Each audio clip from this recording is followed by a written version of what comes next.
উপন্যাস চেকমেট পর্ব সংখ্যা ৫ লিখেছেন সারিকা হোসেন। কণ্ঠে গল্প বাই রেড থেকে আমি red. Sierra national forest, California. শীতের ঝাপসা কুয়াশা ভেদ করে উঁকি দিচ্ছে মাউন্টেনের সুউচ্চ চূড়া। প্রবাহিত নদী আর পাহাড়ের ঢাল বেয়ে জোরে ছলা ঝর্ণার কলকল ধ্বনি খুব করে কানে বাড়ি খাচ্ছে। ম্যাকাও আর ফ্লেমিঙ্গোর সুমধুর কণ্ঠ হৃদয়ে প্রশান্তি এনে দেবার আগেই তাদের বৃহৎ ডানা ঝাঁপ দিয়ে পালিয়ে যাবার শব্দ পাওয়া যাচ্ছে। হুট করে হুঙ্কার ছেড়ে উঠল ব্ল্যাক জাগুয়ার। কি ভয়ানক সেই হুঙ্কার! এহেন হুঙ্কারে গাছের পাতার চুপে লুকিয়ে থাকা পাখির দল পাখা ঝাঁপ দিয়ে নিজেদের ভীতি জানান দিল। জাগুয়ারের হুঙ্কার যেন নেকড়ে পালনের কাছে অসহনীয় ঠেকল। তাই তারাও একসাথে হাউলিং করে জানান দিল এই বনে তাদের রাজত্বও চলে। কিন্তু আসলেই কি এই বনে তাদের রাজত্ব চলে? নাকি এখানে রাজত্ব করার জন্য সত্যিই কোনো রাজা আছে? ঘড়িতে সকাল ৯:২০। কুয়াশার আস্তরণ ধীরে ধীরে ক্ষীণ হয়ে উঠল। সূর্যমামা এখনো মুখ তুলে ধরণী দেখেনি। হয়তো ঘন কুয়াশা তাকে জাপটে ধরেছে। চারপাশ নীরব নিস্তব্ধ। ঘরের কর্কশ অ্যালার্ম টিং টিং করে বেজে উঠে জানান দিল সমস্ত নিস্তব্ধতা ভাঙার সময় এসেছে। কিন্তু এই নিস্তব্ধতা ভাঙবে কে? সিয়েরা ফরেস্ট এর পাইন গাছে ঘেরা সমতল ভূমিতে দোতলা বিশিষ্ট বিশাল এক ফরেস্ট হাউস। কাঠ, লোহা আর ভারী থাই গ্লাসের নিমিত্তে অভিনব কায়দায় তৈরি করা হয়েছে এই বাড়ি। আলপাইন এরিয়া সবচেয়ে বিলাসবহুল এবং দৃষ্টিনন্দন ফরেস্ট হাউস এটি। এই হাউজে বাস করেন ২৮ কি ২৯ বছরের এক যুবক। সমগ্র আলপাইন কাউন্টির কেউ সেই যুবকের নাম জানে না। কেউ কখনো তাকে সামনে থেকে দেখেওনি। শুধু লোকমুখে শুনেছে হি ইজ এ ডেভিল। ব্যাস এটুকুই। এতেই কাউন্টির কেউ এই বাড়ির অভিমুখে আসার সাহস করে না। প্রায়শই এই নির্জন বাড়িটি থেকে মানুষের হৃদয় বিদারক চিৎকার ভেসে আসে, সেই সাথে কুকুরের ঘেউ ঘেউ ডাক।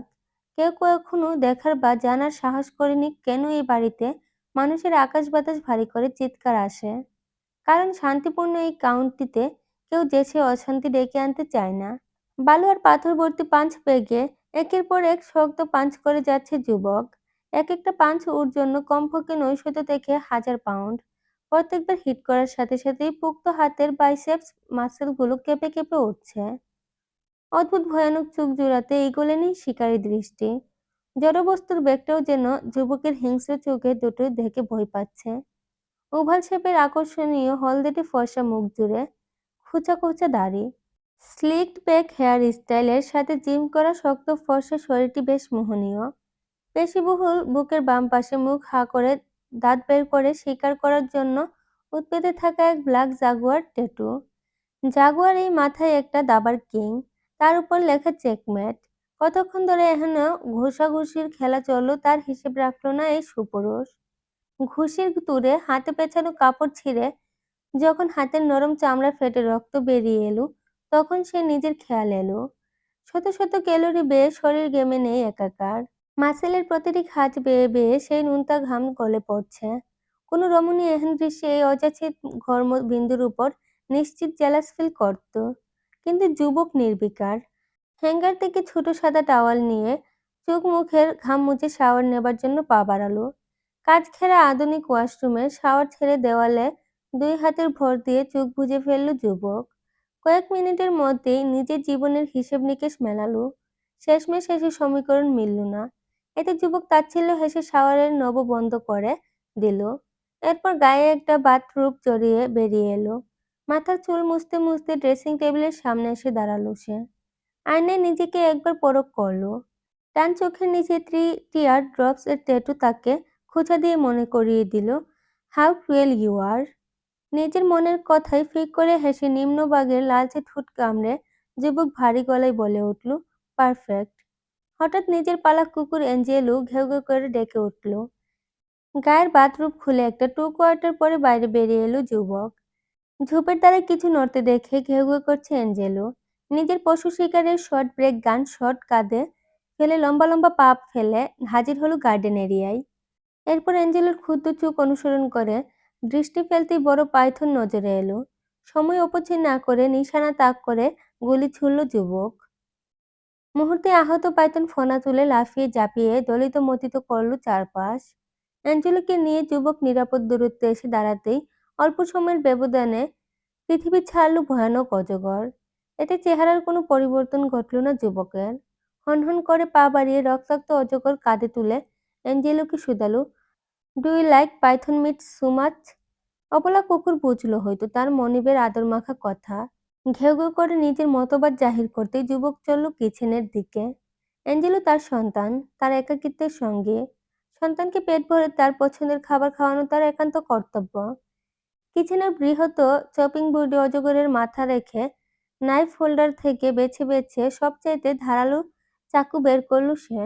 এরপর একের পর এক ছুরি দিয়ে চালিয়ে পিস পিস করে অজগরের দেহ।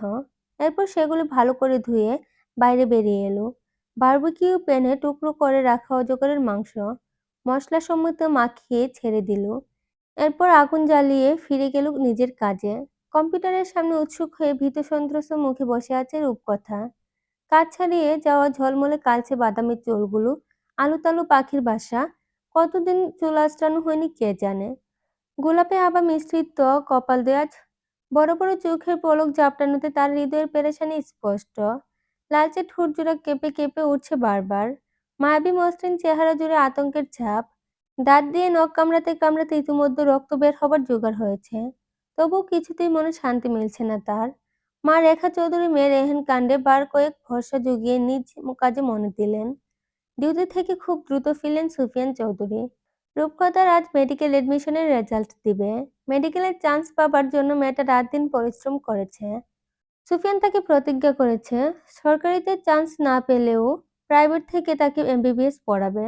কিন্তু রূপকথা তা কানেই তুলছে না। তাকে সরকারিতেই চান্স পেতে হবে। মেয়ের জেদের কাছে হার মানে ইউনিফর্ম পাল্টে মেয়ের পাশে সুফিয়ান চৌধুরী নিজেও বসে গেলেন। রূপকথা ফ্যাকাশে চোখে বাবার পানে নজর দিয়ে ক্লান্ত ভয়ার্ত স্বরে বলল, চান্স হবে তো পাপা? মেয়েকে সামান্য কাছে টেনে কাঁধ চেপে ধরে সাহস জুগিয়ে সুফিয়ান বললেন, অবশ্যই হবে। আমার পাপা কত কষ্ট করেছে এর জন্য, তা কি আমি জানি না? তোর চান্স না হলে দেখবি কারোর চান্স হবে না। সুফিয়ান চৌধুরীর কথায় ভরসা পেয়ে আবার ল্যাপটপের স্ক্রিনে নজর দিল রূপকথা। সার্ভার ডাউন, বারবার ঘুরে ঘুরে সময় নিচ্ছে। এরই মধ্যে রূপকথার ফুফাতো বোন নেলি ফোন করে জানালো ঢাকা মেডিকেলে এর চান্স হয়েছে। এই কথা শুনে রূপকথা ফোন কেটে সজল চোখে সুফিয়ানের দিকে তাকিয়ে ডেকে উঠল, পাপা। হঠাৎ ল্যাপটপের স্ক্রিনে সুফিয়ানের দৃষ্টি আটকালো। 3 নম্বর মেরিট লিস্টে রূপকথার রোল নম্বর ঝকঝক করছে। সুফিয়ান নিজের উচ্ছ্বাস ধরে রাখতে না পেরে হয় বলে চিৎকার দিয়ে উঠল। ভয়ে আটকে উঠে রূপকথা নিজেও স্ক্রিন নজর বুলালো। নিজের চোখ যেন তার বিশ্বাস হচ্ছে না। হাত পা কেমন শিরশিরে হয়ে ঠান্ডা হয়ে আসছে। মাথা কেমন ঘুরছে। খুশিতে হার্ট অ্যাটাক হচ্ছে। চোখ দুটোতে প্রচন্ড ঘুম। ঢলে পড়ার আগে রূপকথা অস্পষ্ট স্বরে বলল, খুশিতে জ্ঞান হারাচ্ছি পাপা। কথাটি বলেই বিছানায় ঢলে পড়ল রূপকথা। রেখাকে তর্জন গর্জন করে ডেকে সুফিয়ান বলে উঠল, তোমার মেয়ে অজ্ঞান হয়ে গেছে রেখা। হাতের কাজ ছুঁড়ে ফেলে দৌড়ে ঘরে এলেন রেখা। মেয়ে তার সত্যিই জ্ঞান হারিয়েছে। হাতের কাছের মগ থেকে পানি ছুঁড়ে চোখে মুখে ছিটিয়ে বিরক্তি ভরা কণ্ঠে রেখা ধমকে উঠল, চান্স পেয়ে যদি এমন অবস্থা হয় তবে অপারেশন থিয়েটারে কি করবি তুই? পেশেন্ট রেখে তো তোরই চিকিৎসা আগে করতে হবে। কিছুক্ষণ পর পিটপিট করে চোখ মেলল রূপকথা। জিভ দিয়ে ঠোঁটের অগ্রভাগ থেকে অল্প পানি নিয়ে গলা ভেজাতে চাইল, কিন্তু মুখ বিকৃত করে ধীর গলায় বলল, কুলসুম শরবতে চিনির বদলে আবার লবণ দিয়েছে মা। দুপুরের পর থেকেই রোদের তেজ মিইয়ে এসেছে। চারিধারে শীতল এলোমেলো বাতাস। দুপুরের দিকে অধিক উত্তাপে যেমন হাঁসফাঁস অনুভূতি হচ্ছিল, এখন আর তেমনটি বোধ হচ্ছে না। সূর্যের ঝকঝকে কিরণ সইতে না পেরে টুনটুনিগুলো পাতার চুপে ঘাপটি মেরে লুকিয়েছিল। ঠান্ডার বাতাসের শিহরণে সেগুলো এখন লাফিয়ে লাফিয়ে এ ডাল থেকে ও ডালে ঘুরে বেড়াচ্ছে। বিকেলের দিকে একটা মিষ্টির প্যাকেট নিয়ে বাংলো থেকে বেরিয়ে গেল রূপকথা। উদ্দেশ্য নিঝুম আন্টির বাড়ি। নিঝুমদের বাড়ি কমিশনারের বাংলো থেকে বেশি দূরত্বে না থাকায় রূপকথা একাই গেল। রেখা অবশ্য কুলসুমকে সাথে দিতে চেয়েছিলেন, কিন্তু বাদ সেধেছে রূপকথা। মেয়ের ইচ্ছের উপর রেখা আর কথা বলেনি। ফুরফুরে মেজাজে শীতল বাতাস গায়ে মেখে হাঁটি হাঁটি পায়ে চলতে লাগলো রূপকথা। জোর পায়ে হাঁটলে নিঝুমদের বাড়িতে যেতে 10 মিনিট লাগবে, আর হেলে দুলে গেলে 15 মিনিট। রূপকথা একবার জুড়ে একবার হেলে দুলে চলতে চলতে 12 মিনিটের ব্যবধানে নিঝুমদের গেটের সামনে এসে দাঁড়ালো। ভেতর থেকে নিঝুমের ছেলে নিনাদের গমগমে কথা বলার স্বর ভেসে আসছে। সেই স্বরে কিছুক্ষণ থমকালো সে। এরপর তপ্ত শ্বাস ফেলে কলিং বেল চাপলো। কয়েক সেকেন্ড অপেক্ষা না করতেই নিনাদ দরজা খুলে হাসি মুখে বলল, আরে ফেরি টেল, কাম কাম। 10 বছর বয়সী নিনাদের রঙ্গতামাশায় স্মিত হাসল রূপকথা। এরপর ভেতরে ঢুকতে ঢুকতে মিহি স্বরে শুধালো, আন্টি কোথায় নিনাদ? নিনাদ উত্তর করবার আগেই আঁচলে হাত মুছতে মুছতে কিচেন থেকে বেরিয়ে এলো নিঝুম। নিঝুমের পাতলা গড়নের শ্যামবর্ণের শরীরের পানে একদৃষ্টিতে তাকিয়ে রইল রূপকথা। সেদিনের অল্প বয়সী নিঝুমের চেহারায় আজ কেমন বড় মানুষের ছাপ। চোখের পাওয়ারওয়ালা চশমাটাই কেমন বিজ্ঞ বিজ্ঞ লাগছে। রূপকথার ভাবনার মাঝে নিঝুম পুনরায় বলল, কোনো খুশির খবর আছে বুঝি? মিষ্টি কিসের? নিঝুমের প্রশ্নে সম্মতি ফিরে পেল রূপকথা। ধ্যান ছেড়ে নিজেকে ধাতস্থ করে নিঝুমের হাতে মিষ্টির প্যাকেট তুলে দিয়ে উচ্ছ্বসিত গলায় বলে উঠল, মেডিকেলে চান্স পেয়েছি আন্টি। মেরিট লিস্টে 3rd পজিশন এসেছে। তাই তোমায় মিষ্টি মুখ করাতে এলাম। টেবিলের ওপর মিষ্টির প্যাকেট রেখে নিঝুম খুশি মুখে প্রত্যুত্তর করল, ওমা তাই নাকি? কোন কলেজ? ঢাকা মেডিকেল। নিঝুম খানিক থেমে শুধালো, ঢাকা চলে যাবে? রূপকথা এবার অস্থির হয়ে উঠল। নিঝুমের প্রশ্নের ইঙ্গিত সে জানে। এই মুহূর্তে মুঠেও কিচ্ছু ভালো লাগছে না তার। বুকের ভেতর প্রচণ্ড কষ্ট হচ্ছে। শ্বাসটা কেমন আটকে আটকে আসছে। গলা বিষিয়ে উঠছে নীলছে ব্যথায়। তবুও নিজেকে সামলে রূপকথা কম্পিত এলোমেলো কণ্ঠে বলল, যেতে হবে আন্টি। রূপকথার চেহারা দেখে ভেতরের অনুভূতি আন্দাজ করল নিঝুম। তাই প্রসঙ্গ পাল্টে বলে উঠল, এই দেখো তোমাকে এখনো বসতেই দিইনি।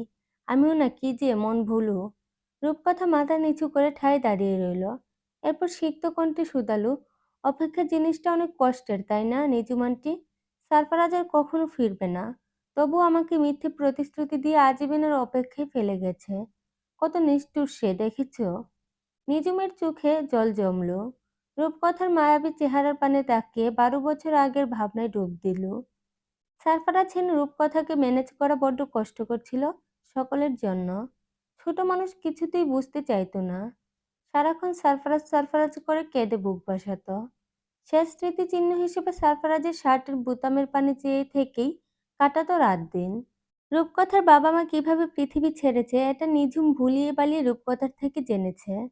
সারফারাজের সাথে তার কি সম্পর্ক এটাও কৌশলে জেনে নিয়েছে নিঝুম। রূপকথার বাবা মায়ের মৃত্যুর পর সারফারাজ তাকে আগলে নিয়েছে।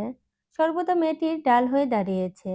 সারফারাজ ছিল রূপকথার কাছে নিরাপদ ভরসাযোগ্য আশ্রয়স্থল।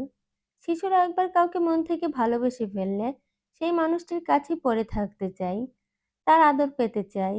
সারফারাজ রূপকথার জন্য কি কি করেছে, ছোট রূপকথা কেঁদে কেঁদে নিঝুমকে সব বলেছে। রূপকথার সবচাইতে পছন্দের মানুষ সারফারাজ। সারফারাজের বুকে রূপকথার মা গন্ধ পেত। বাবা মা হারিয়ে সারফারাজকে আঁকড়ে ধরতে চেয়েছিল রূপকথা। কিন্তু হুট করেই ভাগ্যের নির্মম পরিহাসে জঘন্যভাবে আলাদা হতে হয়েছে দুজনকে। রেখা আর সুফিয়ানকে বাবা মা হিসেবে মেনে নিতেও বড্ড কষ্ট হয়েছে তার। কিন্তু রূপকথা এখনো জানে তারা তার বাবা মা নয়। তবু মানিয়ে নিয়েছে নিজেকে। কিন্তু সারফারাজকে আজও ভুলতে পারেনি রূপকথা। সেদিনের 6 বছরের ছোট রূপকথা আজ 18 বছর বয়সের যুবতী। নিঝুম 15 বছর বয়স পর্যন্ত রূপকথার দেখভাল করেছে। এতগুলো বছরে একদিনের জন্য রূপকথার মুখ থেকে সারফারাজের নাম হারায়নি। সারফারাজ নামটি যেন রূপকথার হৃদয়ে গেঁথে গিয়েছে। কি এমন মায়ার টুরে রূপকথাকে বেঁধেছিল সারফারাজ? রূপকথার ডাকে ভাবনার সুতো ছিঁড়ে নিঝুমের। নিজের খেয়ালে এসে নিঝুম রূপকথার উদ্দেশ্যে বলে, সারফারাজের সাথে তোমার যে সম্পর্ক তার নাম কি রূপকথা? রূপকথা চোখ বুজে কান্না গিলে খেল। এরপর মোটা ভাঙ্গা স্বরে বলল, ওইটুকুন বয়সে সে আমাকে আগলে নিয়েছিল aunty. He is my saviour. সে আমাকে সেভ না করলে আমি আজ আকাশের তারা হয়ে যেতাম। জীবনে দ্বিতীয়বার বাঁচার সুযোগ সে আমাকে দিয়েছে। এমন নিঃস্বার্থভাবে আর কেউ আমাকে আগলে নিতে পারবে না আন্টি। মানুষটির প্রতি আমি কৃতজ্ঞতা পর্যন্ত প্রকাশ করতে পারিনি। এই সম্পর্কের নাম কি আমি জানি না। শুধু জানি তার সাথে আমার আর্থিক সম্পর্ক। সে আমার আত্মার আত্মীয়। যদি কখনো সারফারাজ ফিরে আসে, তুমি তাকে চিনবে? এতগুলো বছর পেরিয়ে গেছে। এখন তো সে আরো বড় হয়ে গিয়েছে। চেহারা পাল্টিয়েছে। গতরে পুরুষ হয়েছে। চোখের জল মুছছে রূপকথা বলল, অমন ভয়ানক চোখ আর কারণ নেই নিঝুম আন্টি। এমন চোখের মানুষ অনেক খুঁজেছি, কোথাও পাইনি। ওই দৃষ্টি আমি কখনো ভুলবো না। নিঝুম মাথা দুলিয়ে রূপকথার কাঁধ চাপড়ে বলে উঠল, সারফারাজ ফিরে এলে কি করবে? এখন তো অনেক বড় হয়ে গিয়েছো। আর তো ছোট্টটি নও। শুধু জানতে চাইবো, এতগুলো বছরের জন্য আমাকে একা ফেলে কোথায় ঘুরতে গিয়েছিল সে? নিঝুম বলার মতো আর কিছু পেল না। রূপকথা আর থাকতে চাইল না নিঝুমের বাড়িতে। ধীরে ধীরে পা বাড়িয়ে বিদায় নিয়ে বেরিয়ে এলো রাস্তায়। এরপর চোখের জল মুছে নিজের বাড়ি অভিমুখে ছুটল। রাতের খাবার টেবিলে রূপকথার পছন্দের সকল ডিশ দিয়ে টেবিল সাজালো রেখা। প্রত্যেকটা খাবার রূপকথার পছন্দের, কিন্তু খাবারগুলো দেখে কোনো প্রতিক্রিয়া দেখালো না রূপকথা। অন্যান্য দিন মেয়ের ঠোঁটের কোণে যেই হাসির রেখা থাকে তা আজ নেই। মেয়েটা কেমন ভেতর থেকে মনমরা। চোখের ভাষায় বোঝা যাচ্ছে সে বিধ্বস্ত। সুফিয়ান চৌধুরী সবটা খেয়াল করে মেয়ের প্লেটে অল্প ভাত তুলে দিতে দিতে বলে উঠলেন, ভাবছি তুমি ঢাকায় গেলে আমরাও শিফট হব। তোমার কথা মতো অনেক বছর এখানেই পড়ে থাকলাম। যেহেতু তুমি ঢাকায় পড়তে যাচ্ছ, আমার মনে হয় আমারও ট্রান্সফার এর জন্য আবেদন করা উচিত। সুফিয়ানের কথায় রূপকথা ভাতের প্লেটে আঁকিবুকি করে ছোট গলায় জিজ্ঞেস করলো, আলেকজান্ডার আঙ্কেল খুঁজে পেয়েছে সারফারাজকে? কেবলই এক লোকমা ভাত মুখে তুলেছেন সুফিয়ান। সেটা না চিবিয়ে কিছুক্ষণ স্তব্ধ রইলেন। এরপর দ্রুত গলাৎকরণ করে বললেন, অনেক খুঁজছে, কোথাও পায়নি। আলেকজান্ডারের মতে সারফারাজ হয়তো ক্যালিফোর্নিয়ার গ্যাংয়ের হাতে পড়ে জীবন খুইয়েছে। নইলে রাতারাতি জলজন্ত একটা ছেলে কোথায় হারাবে? বেঁচে থাকলে নিশ্চয়ই খুঁজে পাওয়া যেত। এমন সময় রেখা উঁচু গলায় বলে উঠল, একটা খুনি ফেরারি আসামির জন্য কিসের এত দরদ তোমার? ওই খুনির জন্য তোমার বাবা মরতে মরতে বেঁচেছে। কতবার বলেছি ওই ছেলের নাম ভুলে যাও, তারপরও কিসের এত আদিক্ষেতা? সুফিয়ান রেখাকে ধমকে ওঠার আগেই ভাতে প্লেট ছুঁড়ে ফেলল রূপকথা। এরপর চিৎকার করে বলে উঠল, ও খুনি নয়, ও খুন করতে পারে না। তোমাদের কোথাও ভুল হচ্ছে মা। সুফিয়ান রেখাকে ধমকে বলে উঠল, তোমাকে কতবার বলেছি ওই ছেলেকে নিয়ে রূপকথার সামনে কিচ্ছুটি বলবে না। কিন্তু তুমি তো আমার কোনো কথাই শুনছো না রেখা। বাবা মেয়ের পাল্টাপাল্টি রিয়েক্ট দেখে দমে গেল রেখা। ফ্লোর থেকে ভাঙা প্লেটের ভাত কুড়াতে কুড়াতে রেখা বলে উঠল, সরি ভুলে গিয়েছিলাম। সে সময় হসপিটালে তোমার মুমূর্ষু অবস্থা আমাকে বড্ড পীড়া দেয়। সহ্য করতে পারি না, তাই ওভার রিয়েক্ট করে ফেলি। রূপকথা আর বসলো না খাবার টেবিলে। হনহন করে নিজের কক্ষের দিকে অগ্রসর হয়ে বলে উঠল, অতি শীঘ্রই আমাকে ঢাকা পাঠানোর ব্যবস্থা করো পাপা। এখানে দম বন্ধ হয়ে আসছে আমার। সুফিয়ান প্রত্যুত্তর করার আগেই রূপকথা চলে গেল। মেয়ের যাবার পানে তাকিয়ে সুফিয়ান নিজেও খাওয়া ফেলে হাত জারা দিয়ে উঠে দাঁড়ালেন। এরপর গর্জে উঠে রেখাকে বললেন, সব খাবার তুমি একাই খাও, মূর্খ মহিলা কোথাকার। হাজারবার বলেছি সারফারাজ আমাকে গুলি করেনি। তারপরে একই গান গাও প্রতি বেলায় বেলায়। কথাগুলো বলে নিজের ঘরে চলে গেলেন সুফিয়ান। রেখা ভাঙা প্লেট হাতে নিয়ে বাবা মেয়ের চলে যাওয়ার পানে তাকিয়ে সজল চোখে হতাশা মিশ্রিত তপ্ত শ্বাস ফেললেন। আর মনে মনে বললেন, সারফারাজের থেকে টেনে আলাদা করেছি বলে মায়ের প্রতি তোর এত ঘৃণা। ওই ছেলের মতো তোকে কি তবে আগলে নিতে পারিনি আমি? আমার আদরে তবে কমতি ছিল? Canvas cloud club, Sacramento, California. রাতের আঁধার ঘনিয়ে আসার সাথে সাথে রঙিন আলোয় আলোকিত হলো ক্যালিফোর্নিয়ার রাজধানী স্যাক্রামেন্টো। দিনের তুলনায় রাতের এই শহরে মানুষের ব্যস্ততা বাড়ল হাজার গুণ। এই শহরের সবচেয়ে বড় ক্লাবের নাম ক্যানভাস ক্লাউড। নেশাদ্রব্য থেকে শুরু করে মেয়ে মানুষ আমদানি রপ্তানির কারবার পর্যন্ত অবলীলায় চলে এখানে। কোনো সভ্য ভদ্র মানুষ এই ক্লাবের সামনে পা মারায় না। যারা আসে প্রত্যেকেই দুর্ধর্ষ খুনি, নারী কারবারের অসাধু ব্যক্তি, নয়তো ক্যাসিনো খেলোয়াড়।